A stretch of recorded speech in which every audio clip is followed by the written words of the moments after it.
Class 9th आपका last video जो था उसमें मैंने आपको इंसिडेंट ऑफ ब्लडी संडे बताया, a bad time for Russian workers बताया और आपको जो रेवोल्यूशन रशिया में हुआ था उसके कुछ पार्ट्स मैंने आपको बताए।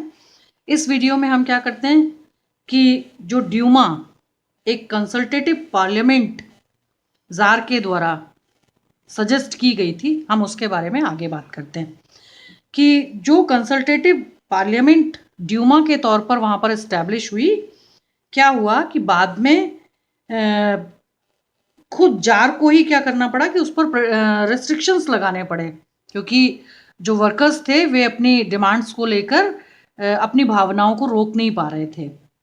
इसलिए तो जार जो थे, जार निकोलस सेकेंड, उन्होंने कैसे रिएक्ट किया, उन्होंने क्या किया कि विद इन 75 डेज जो ड्यूमा थी उसको रिजेक्ट कर दिया और उसके बाद उन्होंने एक सेकेंड ड्यूमा जो था उसको री इलेक्ट किया विद इन 3 मंथ्स। यानी पहला वाला जो था वो 75 डेज में एंड हो गया एंड सेकेंड जो था उसका सेशन वो 3 मंथ्स में री इलेक्ट उन्होंने कर लिया। इस तरह से जार जो थे वो ये चाहते थे कि जो जार निकोलस सेकेंड हैं वो एक सुप्रीम अथॉरिटी हैं रशिया के, और वो नहीं चाहते थे कि उनकी जो सुप्रीम अथॉरिटी है उस पर कोई प्रश्न चिन्ह लगे, यानी कि जो ये आंदोलन चल रहा था उसका कोई प्रभाव उनके व्यक्तिगत तौर पर उनकी जो पहचान थी उस पर पड़े, ऐसा वो नहीं चाहते थे। तो क्या हुआ कि उन्होंने वहाँ पर जो वोटिंग लॉज थी, यानी जो वोट डालने के लिए जो नियम पहले से बने हुए थे उनको चेंज किया। और उसके बाद क्या हुआ कि एक थर्ड पैकअप जो था ड्यूमा का, एक तीसरा सेशन जो था, जैसे हमारे यहाँ संसद का शीतकालीन, ग्रीष्मकालीन, वर्षाकालीन सत्र होते ना, तो इसी प्रकार से वहाँ भी क्या हुआ कि जो सेशन थे वहाँ के अकॉर्डिंग टू उनके लॉज यानी रशियन लॉज, तो वहाँ पर उन्होंने थर्ड पैकअप जो था उसका ड्यूमा का वो शुरू किया। और इसके बाद उन्होंने वहाँ पर क्या किया कि ये जो पैकेज था उनका, ये कंजर्वेटिव पॉलिटिशियंस के द्वारा वहाँ पर एड्रेस किया गया, यानी कि जो लोग वहाँ पर हाईएस्ट अथॉरिटी के रूप में बैठे थे वो लोग कौन थे? कंजर्वेटिव्स थे। और कंजर्वेटिव्स स्टार्टिंग में ही मैंने आपको बताया कि कौन थे, जो यूरोप के सबसे ज़्यादा पावरफुल, रिसोर्सफुल, ऑल राइट्स थे उनके पास, यानी वो लोग रिचेस्ट पर्सन्स थे। तो उन लोगों के हाथ में एक बार फिर से पावर आ जाती है, पावर पहले से ही उनके हाथ में थी और अधिक पावरफुल हो जाते हैं। तो कंजर्वेटिव पॉलिटिशियंस जो थे वो कहीं वर्कर्स को एड्रेस कर रहे थे। और उसके बाद क्या हुआ, लेकिन keeping out liberals and revolutionaries, लेकिन ये बात जो थी वो लिबरल्स और जो रेवोल्यूशनरीज थे उनको ये बात पसंद नहीं थी, क्योंकि जो जार निकोलस सेकेंड थे वो कहीं भी वर्कर्स की मांग को लेकर उन्हें कहीं उनकी मांग को कंसीडर नहीं कर रहे थे। तो इस तरह से क्या होता है कि वो रिएक्ट करते हैं और इस तरह से फर्स्ट जो ड्यूमा था वो 75 डेज चला, सेकेंड जो था वो 3 मंथ्स चला, और जो थर्ड ड्यूमा का जो पैक्ट था वो कंजर्वेटिव पॉलिटिशियंस के एड्रेस किए जाने के कारण पॉपुलर नहीं हुआ। और एक अनपॉपुलरिटी के कारण क्या हुआ, क्योंकि उसको एड्रेस कर रहे थे कंजर्वेटिव पॉलिटिशियंस, तो वो नापसंद कर दिया गया और क्या हुआ कि वो एक बार फिर से रिजेक्ट हो गया। उसी बीच में क्या हुआ, क्योंकि बात 1917 के आसपास की हो रही है, तो ये जो टाइम था ये फर्स्ट वर्ल्ड वार का था। फर्स्ट वर्ल्ड वार के दौरान क्या हुआ कि हमें जो बैकग्राउंड है इस रेवोल्यूशन का, हम तो रशियन रेवोल्यूशन पढ़ रहे हैं तो हमें रशियन एम्पायर के बारे में उस समय एक बार फिर से जानना पड़ेगा कि 1914 में क्या हुआ था कि जब फर्स्ट वर्ल्ड वार स्टार्ट हुआ था तो first world war between 2 European alliance, यानी यहाँ जब फर्स्ट वर्ल्ड वार स्टार्ट हुआ तो 2 अलायंसेस थे और यूरोपियन अलायंसेस थे।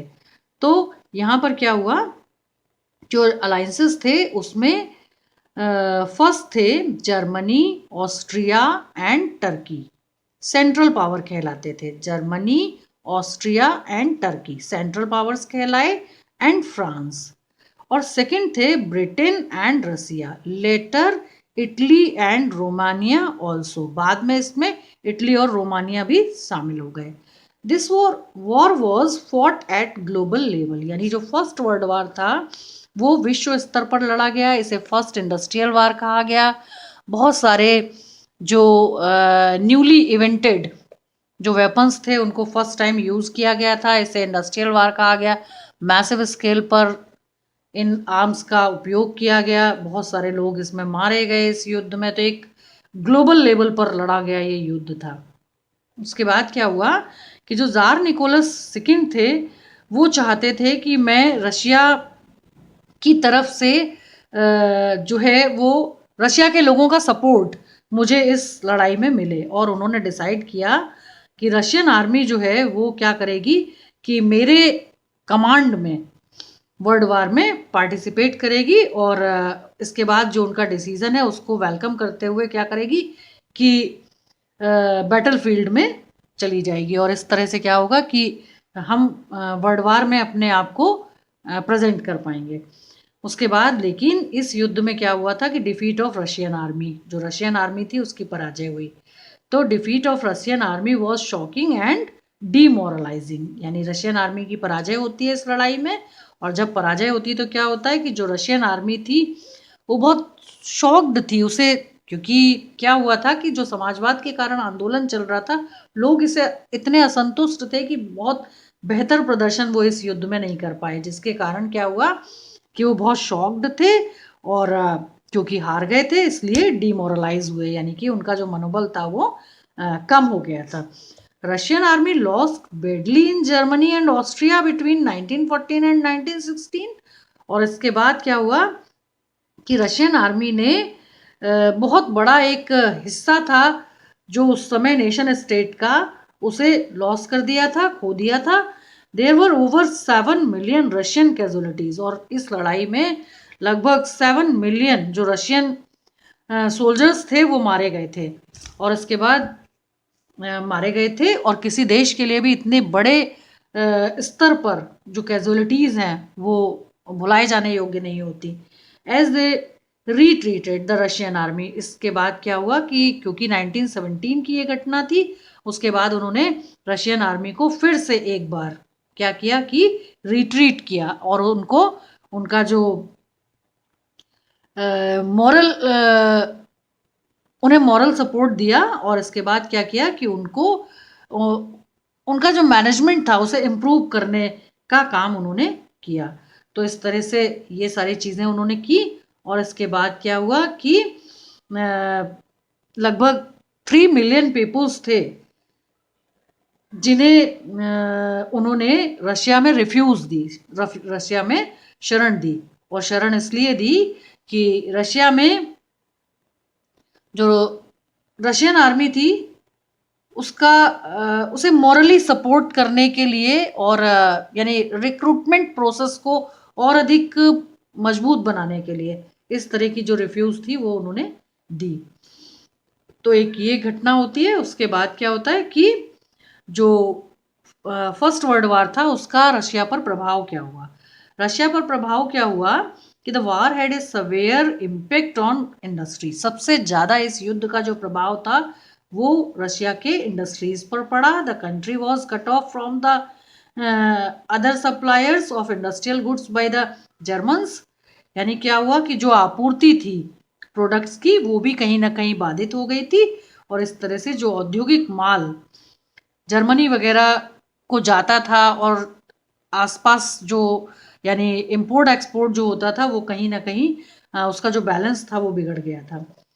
और उसके बाद वहाँ पर जो रेल लाइनों को बिछाने की प्रक्रिया थी वो भी बाधित हुई, और इस तरह से 1916 में भी वहाँ बहुत तेज़ी से रेल नेटवर्क को बढ़ाया जा रहा था, तो ये भी एक कारण था फर्स्ट वर्ल्ड वार के कारण कि बाधित हो गया। और इसके बाद क्या हुआ कि जो एबल बॉडीड मैन थे, जो वहाँ के प्रोडक्टिव एज के लोग थे, कहीं ना कहीं इस युद्ध के कारण उन्हें भी नुकसान हुआ, और जिसके कारण बहुत सारी कैजुअलिटीज़ हुई, और उसके कारण क्या हुआ कि वहाँ पर एक्यूट लेबर शॉर्टेज, बहुत अधिक श्रमिकों की जो कमी थी वो देखने को मिली, क्योंकि बहुत सारे लोग सेना में जाने के कारण, फर्स्ट वर्ल्ड वार में जाने के कारण उनकी कैजुअलिटीज़ हो गई थी, यानी उनकी मृत्यु हुई थी युद्ध के दौरान। तो इस कारण से जो प्रभाव युद्ध के थे वो देश पर देखने को मिल रहे थे। तो ये एक टॉपिक था। उसके बाद नेक्स्ट जो हमारा टॉपिक था ये था the February revolution in Petrograd. ठीक है, तो 1917 में विंटर टाइम की बात है कि condition in the capital Petrograd were awful, यानी कि इस समय जो पेट्रोग्राड नाम का सिटी था वहाँ पर जो एक विंटर कैपिटल था वहाँ का, तो वो प्रभावित होता है। और इस प्रकार से क्या होता है कि फरवरी में वहाँ पर फिर से जो ड्यूमा था उसको डिसॉल्व कर दिया गया था, क्योंकि जार की इच्छा थी कि जो पार्लियामेंटेरियंस हैं कहीं ऐसा ना हो कि वो फिर से अपोज करने लगे, और अपोज करें तो क्या होगा कि उनकी जो उनके प्रति जो लोगों की सिंपैथी है या जो कंजर्वेटिव्स हैं उनकी जो सिंपैथी है वो कहीं कम ना हो जाए। इस कारण से क्या हुआ कि उन्होंने जो ड्यूमा था उसको डिसॉल्व कर दिया। उनकी ऐसी इच्छा थी कि जो ड्यूमा है उसको डिसॉल्व कर दिया जाए। क्यों? क्योंकि उनको ये बात पता थी कि हमारे देश में बहुत सारे लोग जो हैं वो मेरे फर्स्ट वर्ल्ड वार में यानी उनके देश के प्रेजेंटेशन से वो खुश नहीं हैं, बहुत ही हतोत्साहित हैं। और वो उन्हें ऐसा लग रहा था कि कहीं ऐसा ना हो कि मुझसे जो लोग डिससेटिस्फाइड हैं कहीं उनकी संख्या बढ़ ना जाए। तो इस तरह का जो उनका एक दृष्टिकोण था वो लोगों के सामने आया। और उसके बाद क्या होता है कि यहाँ पर एक डे जो है 23 फरवरी 1917 जो था वो एक बिल्कुल एक अलग घटना वहाँ पर उस दिन घटी, और उस घटना को इंटरनेशनल वुमेन्स डे के रूप में वहाँ पर जो था उसकी शुरुआत हुई। This day came to be called International Women's Day. 23 फरवरी जो था उसको वहाँ पर क्योंकि वहाँ पर एक इंसिडेंट हो रहा था। वो इंसिडेंट था 22 फरवरी को फैक्ट्रीज में, जो रशिया देश है वहाँ पर एक रिवर है जिसका नाम है नेवा, और उस नदी के किनारे क्या था कि 50 के करीब जो फैक्ट्रीज थी वहाँ की जो महिलाएं थी वे स्ट्राइक पर चली गई थी। और महिलाओं को सिंपैथी देने के लिए वहाँ पर क्या हुआ था कि 23 फरवरी को उनको आश्वासन दिया गया कि आप लोग अपना आंदोलन समाप्त कर दीजिए और हम आपके लिए कुछ बेहतर करेंगे। तो इस तरह से क्या हुआ कि वहाँ पर इस दिन को यानी वुमेंस डे के रूप में सेलिब्रेट किया जाता है। तो वुमेंस डे के रूप में वहाँ सेलिब्रेट किया गया। और इसके बाद क्या हुआ कि एक अगली घटना होती है कि ड्यूमा जो है यानी जो पार्लियामेंट थी वहाँ की उसको सस्पेंड कर दिया जाता है। और सस्पेंड कर दिया जाता है, ये घटना वहाँ पर 25 फरवरी को होती है। तो 25 फरवरी को ड्यूमा संडे के दिन डिसॉल्व कर दी जाती है, और इस तरह से ड्यूमा जो थी उसको समाप्त कर दिया गया। और उसके बाद क्या हुआ कि कई सारे जो नए थॉट्स थे वो फिर एक बार वहाँ पर आने लगते हैं। ये क्या होता है कि वहाँ पर तरह तरह से जो वर्कर्स मूवमेंट थे वो वहाँ के लोगों की जो आम जिंदगी थी उसको प्रभावित कर रहे थे। और इस तरह से वहाँ पर जो नई विचारधाराएं थी वो लोगों को प्रभावित कर रही थी। तो इस तरह से ये आपका टॉपिक था। उसके बाद जो है वो नेक्स्ट टॉपिक मैं आपको नेक्स्ट वीडियो में बताऊंगी।